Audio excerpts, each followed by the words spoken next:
Now, for example, your client tells you that I have committed this offense. That doesn't give you a reason for refusing to defend him. People ask that question, that why? Why does a lawyer have to defend a person who tells him that I am guilty?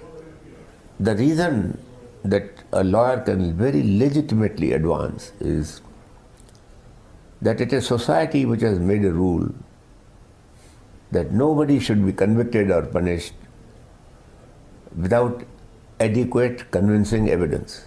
When you argue a case for a person who has told you in private that he has committed the offense, what you are telling the court is not, you are not swearing on oath that I know that my client is innocent. You don't have to do anything of that, and that's professional misconduct.